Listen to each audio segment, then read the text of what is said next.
मध्य प्रदेश म्हणजे भारताचं हृदय. जल, जंगल, जमीन सगळं अगदी मोठ्या प्रमाणात असलेली भूमी. मध्य प्रदेश राज्याची निर्मिती झाली 1 नोव्हेंबर 1956ला. त्याच्या 4 वर्षांनी 1 मे 1960ला महाराष्ट्र राज्य तयार झालं. पण तरीही महाराष्ट्राचं डॉमिनन्स मध्य प्रदेशवर 300 वर्षांपासून आजही आहे. शिंदे, होळकर अशा मराठीशाहीत नावलौकिक मिळवलेल्या घराण्यांचं साम्राज्य असलेल्या राज्यात आजही मराठ्यांचा दबदबा आहे. पण मराठे मध्य प्रदेशच्या इंदोर, ग्वाल्हेर, माळवा अशा भागापर्यंत पोहोचले कसे आणि मराठ्यांनी कोणकोणत्या मोहिमांमधून मध्य प्रदेश आपल्या अधिपत्याखाली आणलं, चला बघूया.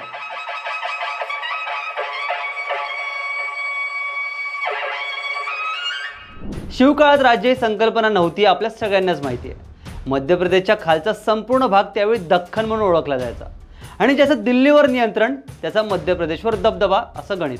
तसं मध्य प्रदेश सोबत सुरुवातीला मराठ्यांचा फारसा संबंध आला नाही. छत्रपती संभाजी महाराजांनी बुऱ्हाणपूरची लूट केली, हाच मराठ्यांकडून मध्य प्रदेशवर बसलेला पहिला हादरा असावा. त्यानंतर राजाराम महाराज, संताजी धनाजी, छत्रपती ताराराणी, शाहू महाराज यांनी मराठेशाही मजबूत ठेवण्यासाठी बरेच कष्ट घेतले आणि मराठेशाही अर्ध्या भारतावरच नियंत्रण ठेवायला लागली. बुऱ्हाणपूर शंभूराजांनी हादरवलं होतं. त्यानंतर 1690 मध्ये मध्य प्रदेशच्या धरमपुरीवर मराठ्यांनी आक्रमण केलं. त्यानंतर 1694, 96 आणि 98 अशी पुढची 3 वर्षे मराठ्यांचं आक्रमण तिथे होतच राहिलं. 96 दरम्यान मराठ्यांनी मांडूचा किल्ला मोगलांकडून जिंकला. त्यानंतर धारचा किल्लाही मराठ्यांनी मारला.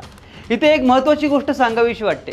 राजाराम महाराजांच्या काळातच मराठ्यांच्या घोड्यांच्या टापा दिल्लीकडे सरकू लागल्या होत्या.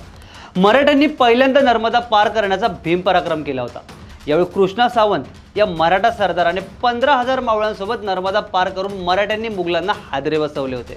500 वर्षांच्या इतिहासात मराठे पहिल्यांदाच नर्मदा पार झाले होते आणि हा मान राजाराम महाराजांच्या सेवेत असणाऱ्या मराठा योद्धा कृष्णा सावंत यांनी मिळवला. छत्रपती शाहू महाराजांच्या काळात मराठ्यांची ताकद बरीच वाढली होती. त्याच दरम्यान 1722 ते 23 दरम्यान मराठ्यांनी मध्य प्रदेशच्या माळवा भागात चौथाई मागाला सुरुवात केली होती. माळवा पूर्णपणे मराठ्यांच्या नियंत्रणाखाली आणायचा हीच मराठ्यांची मोहीम होती. त्यासाठी स्वतः बाजीराव पेशवे 1724ला माळव्यात उतरले होते. पुढे 1728ला चिमाजी अप्पा यांची माळव्यावर स्वारी झाली. त्यांच्यासोबत भिवराव रेटरेकर, राणोजी शिंदे, मल्हारराव होळकर, गणपतराव मेहेंदळे हे महत्त्वाचे सरदार होते. चिमाजी अप्पा यांची स्वारी सांगायची झाली तर उदाजी पवार हा मध्य प्रदेशमधला खडानखडा माहिती असणारा सरदार सुद्धा त्यांनी घेतला होता. पुण्याहून निघालेली फौज आधीच चांदवडला आली. नाशिकचे मोठमोठे डोंगर चढत धुळे, नंदुरबार मागे टाकत फौजा सातपुडा इथल्या करवंद पारी इथे आल्या. पुढे आप्पांच्या नेतृत्वातील फौजेने नर्मदेजवळ मुक्काम केला. आमझेरावर मुघलांचं नियंत्रण होतं आणि तिथे मुघलांचा दया बहादूर हा सरदार होता. नर्मदा नदीचा तो प्रवाह पाहून मराठ्यांच्या अंगाती भलतीच शक्ती आली होती. यावेळी चिमाजी अप्पा यांनी आमझेऱ्याला दया बहादूर याचा जसा पराभव केला त्याला तोडच नाही. यानंतर चिमाजी अप्पा यांचा डंका संपूर्ण भारतात वाजला. आमझेरा मराठ्यांनी जिंकला. चौफेर बातमी पसरली की मराठ्यांनी आमझेरा मारलाय. दिल्लीवाल्यांना टेन्शन आलं. सातारामध्ये साखर वाटली गेली. पण थांबतील ते मराठेच कसले. पुढे मराठ्यांनी काही वर्षांमध्ये उज्जैन, बुंदेलखंड, मंदसौर, गडामंडला, भोपाळ सगळं जिंकत गेले आणि संपूर्ण मध्य प्रदेश मराठा नियंत्रणाखाली आणला.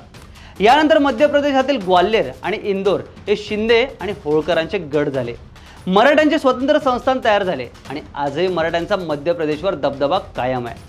महाजी शिंदे, राणी लक्ष्मीबाई, तात्या टोपे, डॉक्टर बाबासाहेब आंबेडकर, शास्त्रज्ञ अनिल काकोडकर अशा अनेक मातब्बर मराठी व्यक्तिमत्वांचा जन्म मध्य प्रदेशमध्ये झालाय. आता मराठ्यांची पावलं ओडिसामध्ये कशी उमटली हे आपल्या अटकेपार सिरीजच्या पुढच्या भागात जाणून घेऊया. आपल्या अटकेपार या सिरीजमधून मराठ्यांच्या अशा गौरवशाली इतिहासाच्या गोष्टी जाणून घेण्यासाठी गाजावाजाला लाईक, शेअर, फॉलो आणि सबस्क्राईब करायला विसरू नका.